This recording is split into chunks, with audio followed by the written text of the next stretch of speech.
আমাদের অর্থনীতি কি এতই খারাপ? আমরা তো শুনতেছি আমাদের দেশ অনেক অর্থনৈতিকভাবে সমৃদ্ধ।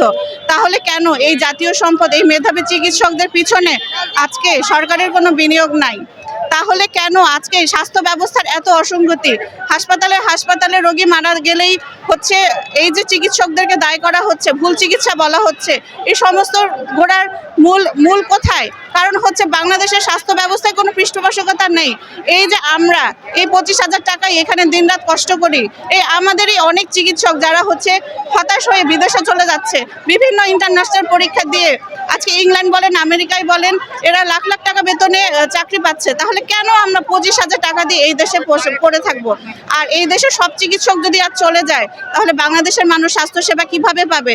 কিভাবে মানুষ উন্নত স্বাস্থ্যসেবা পাবে? কেন মানুষ আজকাল এই বাংলাদেশ ছেড়ে বিদেশে চলে যাচ্ছে?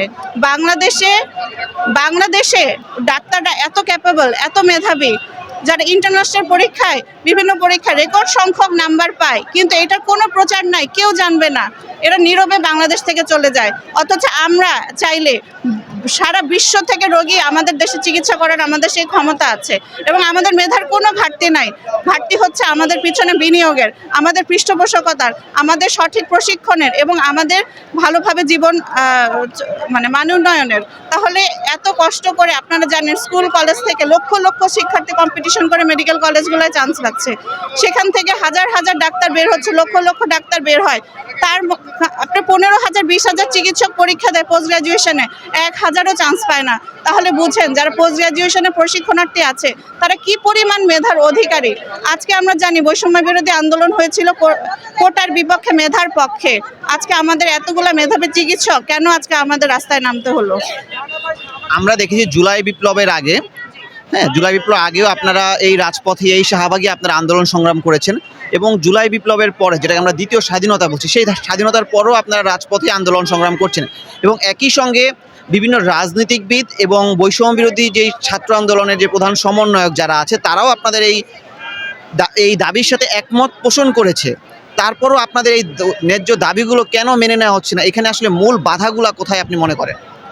আমি মনে করি মূল বাধা কোথায় সেটা আসলে সেটা আমাদেরও বোধগম্য না। কারণ আমরা জেনেছি স্বাস্থ্য মন্ত্রণালয় থেকে আমাদের এই সমস্ত আমাদের দাবির পিছনে বিসিবিএস, বিএসএমএল সবার হচ্ছে সাপোর্ট আছে। তাহলে মূল ফাইলটা কেন আটকে যাচ্ছে? কেন আজকে বাংলাদেশের চিকিৎসকদের, বাংলাদেশের স্বাস্থ্য ব্যবস্থায় কেন হচ্ছে এই অসঙ্গতি? এর পিছনে কারা? সেটা আমাদের সবার আরেকবার ভাবার সময় এসেছে। কারণ আমার দেশের মানুষ, আমার দেশের দরিদ্র জনগোষ্ঠী, এই যে দেশপ্রেমিক ডাক্তার যারা বিদেশে না গিয়ে এই দেশের মানুষের জন্য আজকে আমরা দেশে পড়ে আছি, তাহলে আমাদের পিছনে এই বিনিয়োগটা কেন হয় না? আমাদেরকে কেন ভালো রাখা হয় না? কেন আজকে লাখ লাখ টাকা বাংলাদেশ থেকে বাইরে চলে যাচ্ছে? সে সমস্ত কিছু খতিয়ে দেখার আছে।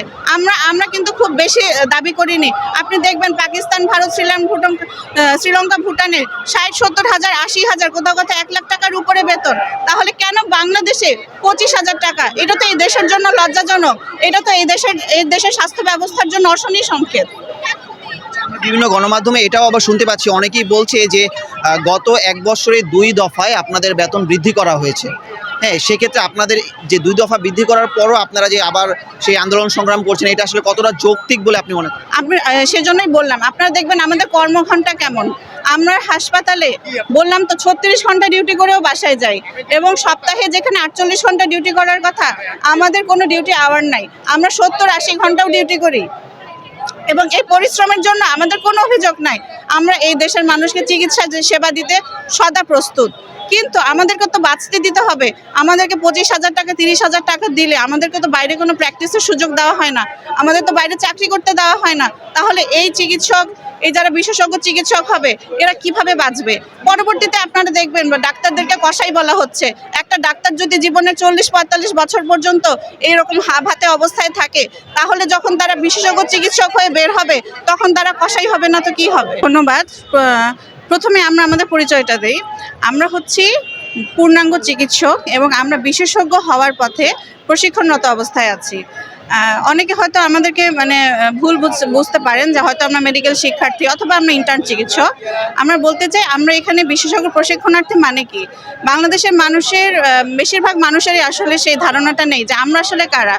আমরা হচ্ছে এমবিবিএস পাশ করেছি, 1 বছর ইন্টার্নশিপ শেষ করেছি, এরপরে আমরা অত্যন্ত কঠিন ভর্তি পরীক্ষার মাধ্যমে এই পোস্ট গ্রাজুয়েশন মানে এফসিপিএস, এমএস, এমডি, ডিপ্লোমা এই ধরনের কোর্সে আমরা চান্স পেয়েছি।